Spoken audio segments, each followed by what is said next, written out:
বলবো হার্ট অ্যাটাকের অবস্থা।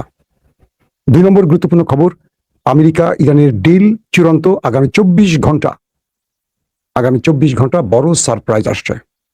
3 নম্বর গুরুত্বপূর্ণ খবর, হিজু বাহিনী নেতা কাকুর বাড়িতে ঢুকে অ্যাটাক করেছে এবং বেশ কজন ওপারে গেছে এমন অভিযোগও পাওয়া গেছে। আর সর্বশেষ, এই যুদ্ধে আমেরিকা, ইসরায়েল, ইরান কার লাভ হলো?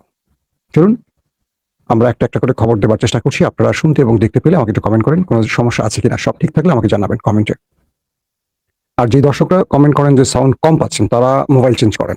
আর কিছু করার সম্ভব না, কারণ ধরেন 5 জন কম সাউন্ড পাচ্ছেন আর বাকিরা সাউন্ড ঠিক মতো পাচ্ছেন। এখন আমি কি করব বলেন? আমি আসলে আর কিছু করতে পারছি না। তো আসেন প্রথম যে খবরটি দিয়ে শুরু করতে চাই। আমেরিকার প্রেসিডেন্ট ডোনাল্ড ট্রাম্প ফোন করেছেন নেতানিয়াহুকে। ফোন করে তিনি নেতানিয়াহুকে বললেন, আমি ইরানের সাথে ডিল করতে যাচ্ছি, আমার ডিলের ব্যাপারে তোমার সম্মতি থাকবে আশা করি। তুমি আগ বাড়িয়ে এমন কিছু করো না যাতে এই অঞ্চলে আবার যুদ্ধ শুরু হয়, আমেরিকা ক্ষতিগ্রস্ত হয়। নেতানিয়াহু বললেন, আপনি যেই শর্তের উপর চুক্তি করতে যাচ্ছেন এটা আমেরিকার পরাজয়ের দলিল। ট্রাম্প বললেন, আরো বড় ক্ষতির হাত থেকে আমেরিকাকে বাঁচাবার জন্যই আমরা ইরানের সাথে ডিল করতে যাচ্ছি, কারণ তোমার বুদ্ধিতে এই যুদ্ধে নেমে আমেরিকা কিছু পায়নি, বরং আমার রাজনীতি ইতি ঘটতে যাচ্ছে।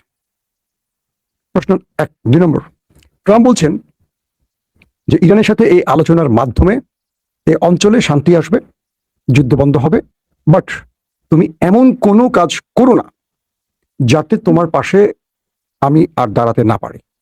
তার মানেটা হলো ইসরায়েল যেন আর কোনো প্রকার ইরানের অ্যাটাক না করে, কারণ ইসরায়েল অ্যাটাক করলে আমেরিকা আর দাঁড়াবে না, এই বিষয়টি তিনি জানিয়ে দিয়েছেন এবং বলেছেন যে আমেরিকার আর সম্ভব হবে না তোমার পক্ষে দাঁড়িয়ে এই যুদ্ধ কন্টিনিউ করা। এবং ট্রাম্প তার যারা মিত্র তাদেরকে এই ব্যাপারটি জানিয়ে দিয়েছেন যে তিনি ইরানের সাথে ডিল করতে যাচ্ছেন। তার প্রথম বিষয়টি কিভাবে জানা গেল? ট্রাম্প একটি পোস্ট লিখে সেটি পাঠালেন শাহবাজ শরীফ, পাকিস্তানের যিনি প্রধানমন্ত্রী, তার কাছে। বললেন যে মিস্টার শাহবাজ, এই পোস্টটি তুমি করো। এর আগেও এই কাজটি হয়েছে, আপনারা জানেন। শাহবাজ শরীফ তার টুইটারে সেই পোস্টটি করলেন। সেই পোস্টে শাহবাজ শরীফ বললেন, আগামী 24 ঘন্টার মধ্যে ইরান পাকিস্তানের পার্মানেন্ট ডিল হতে যাচ্ছে। শাহবাজ শরীফের এই পোস্টটি সত্য কি মিথ্যা এখন আপনারা প্রমাণ করবেন কিভাবে, তাই তো? বা এখানে আমেরিকার সম্মতি আছে কিনা, এটা একটা প্রশ্ন উঠতে পারে। সেটির উত্তর আবার ট্রাম্প দিয়ে দিলেন। কিভাবে? শাহবাজ শরীফের এই পোস্টটি ট্রাম্প নিজে আবার রিটুইট করলেন। অর্থাৎ আমাকে নিয়ে আমার একজন পছন্দের ব্যক্তি কিছু লিখেছে, তার ব্যাপারে আমার সম্মতি আছে, আর তাই আমি সেটিকে রিপোস্ট বা শেয়ার করলাম। বিষয়টি হলো এরকম। তো শাহবাজ শরীফের সেই পোস্ট ডোনাল্ড ট্রাম্প রিপোস্ট করেছেন। তার মানে শাহবাজ শরীফ যে 24 ঘন্টার অ্যালার্ম দিচ্ছেন বা বার্তা দিচ্ছেন, সেটিকে সম্মতি জানিয়েছে ডোনাল্ড ট্রাম্প। এই বিষয়টি মোটামুটি আমরা নিশ্চিত হয়ে গেলাম।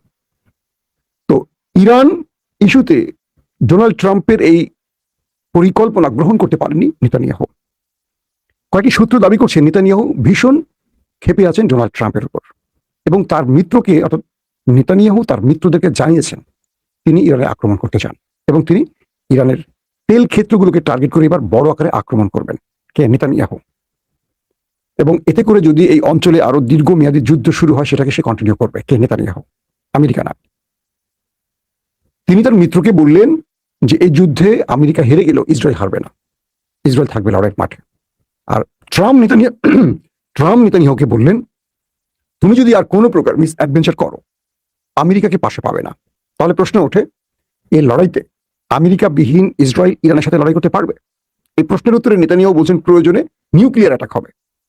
আজ পর্যন্ত ইসরায়েল অ্যাডমিট করছে না, স্বীকার করছে না যে তার কাছে নিউক্লিয়ার আছে। পুরো পৃথিবী জানে তার কাছে নিউক্লিয়ার আছে, কিন্তু ইসরায়েল অফিসিয়ালি স্বীকার করছে না। কিন্তু সেই ভেতরের খবর বলছে ইসরায়েল প্রয়োজনে ইরানের নিউক্লিয়ারের হুমকি দিয়ে বসে আছে। প্রশ্ন হলো, যদি সত্যিকার অর্থে ইসরায়েল ইরানে অ্যাটাক করে বসে আর ইরান যদি শক্ত পাল্টা জবাব দেয়, আমেরিকা কি চুপ থাকবে? 1। 2 নম্বর বিষয় হলো, 2-2.5 হাজার মাইল দূর থেকে ইসরায়েল তার ফাইটার জেটগুলো ইরানে আক্রমণের জন্য পাঠাবে। তাকে রিফুয়েলিং করবে কারা? অর্থাৎ এই ফাইটার জেটগুলোকে আকাশে তেল ভরে দেবে কে? আমেরিকা ছাড়া এই কাজটি তো আর কেউ করতে পারবে না। অথবা মধ্যপ্রাচ্যের কোনো রাষ্ট্রে ইসরায়েলকে নামতে হবে, কোন একটা ঘাঁটিতে নেমে তেল ভরে আবার ইরানে অ্যাটাক করতে হবে, আবার যাওয়ার সময় একইভাবে তেল ভরে যেতে হবে। এটা কি সম্ভব? কারণ ইসরায়েল ইরানে মূলত অ্যাটাক করে যুদ্ধ বিমান এবং ড্রোনের মাধ্যমে, আর ইরান অ্যাটাক করে মিসাইল এবং ড্রোনের মাধ্যমে। তো ইসরায়েলকে তেল দেবে কে, রিফিলিং করবে কে? তাহলে কি নেতানিয়াহু এবং ট্রাম্পের মধ্যে এই বিরোধটা অন্যদিকে যাচ্ছে? হ্যাঁ যাচ্ছে। কি যাচ্ছে সেটা? আমেরিকার প্রেসিডেন্ট ডোনাল্ড ট্রাম্পকে ক্ষমতার চেয়ার থেকে এবার সরাতে পারে নেতানিয়াহু, কারণ এই কাজটি তারা ভালো করতে পারে। তারা যেমন মারতে পারে, ক্ষমতার চেয়ার থেকে সরাতে পারে। কিরকম? সাম্প্রতিক BBC, CNN, new York time, এরকম বহু গণমাধ্যমে আপনারা দেখেছেন, আরো অনেকগুলো, ওয়াশিংটন পোস্ট, ব্লুমবার্গ, অনেকগুলো গণমাধ্যমে এসছে, মার্কিন যুক্তরাষ্ট্রের প্রেসিডেন্ট ভবনে, হোয়াইট হাউসে ইসরায়েল তার চিফ বসিয়ে রেখেছে, গোয়েন্দা সফটওয়্যার বসিয়ে রেখেছে। পেন্টাগন, তাদের যে সামরিক সদর দপ্তর, তাদের গুরুত্বপূর্ণ রাষ্ট্রীয় কাঠামোগুলো যেখান থেকে পরিচালিত হয়, সেখানে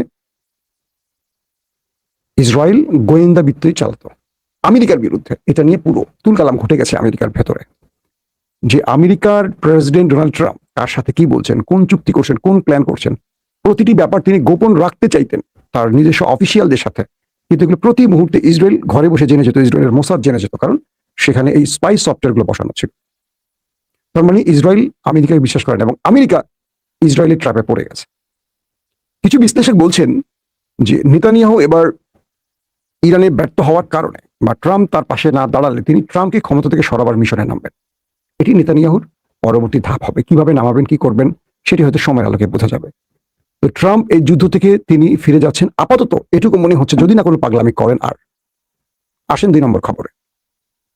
শাহবাজ শরীফের ঘোষণাটি আসছে 24 ঘন্টার মধ্যে দুই দেশ একটি চুক্তিতে ফিরছে, ডিলে ফিরছে, এবং ইরানের গণমাধ্যমগুলো এই ব্যাপারে ইঙ্গিত দিচ্ছে। আমি আজকে বিকেল 3টার লাইভে এই বিষয়গুলো ডিটেল আপনাদের বলেছি, যারা দেখেননি দেখে নেবেন, আর অনেক তথ্য পাবেন বিকেল 3টার লাইভে।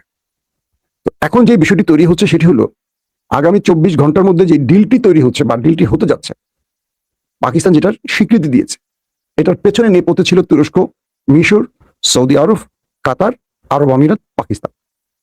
বলা হচ্ছে ইরানের দ্বিতীয় তৃতীয় দফা যখন আমেরিকা আক্রমণের চেষ্টা করেছিল, তখন গালফ রাষ্ট্রের বেশ কয়েকটি দেশ আমেরিকাকে যুদ্ধে সহযোগিতা করেনি এবং তাদের দেশের ঘাঁটি বা মাটি বা আকাশ ব্যবহারের অনুমতি দেয়নি। সেই দেশগুলো হলো সৌদি আরব, কাতার, আরব আমিরাত। যেহেতু আরব আমিরাত ইরানের হাতে শক্ত মার খেয়েছে, এবং ইসরায়েলের প্রধানমন্ত্রী নেতানিয়াহু, মোসাদ প্রধান এবং সেনাপ্রধান ইয়েল জামি সহ অনেকেই গোপনে আরব আমিরাতে এসছে, এই খবরটি আবার আরব আমিরাত ইসরায়েলের প্রধানমন্ত্রী দপ্তর ফ্লাশ করে দিয়েছে। দেখেন বিষয়টা কি, গোপনে আরব আমিরাতে এসছেন নেতানিয়াহু, তার গোয়েন্দা প্রধান এবং সেনাপ্রধান।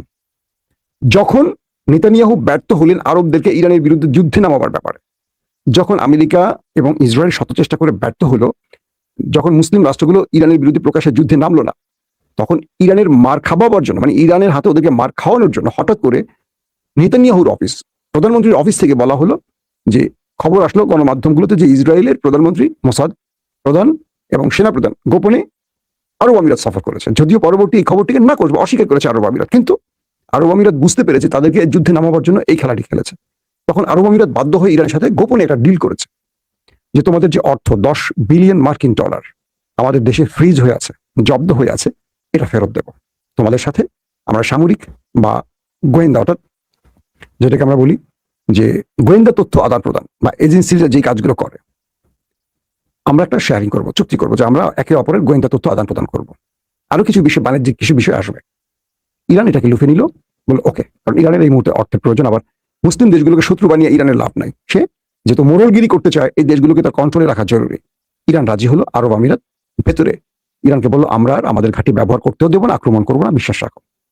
দেন তারপর ইরান আরব আমিরাতে আক্রমণ বন্ধ করে দিল, সৌদি আরবে আক্রমণ করলো না, কাতারে করলো না।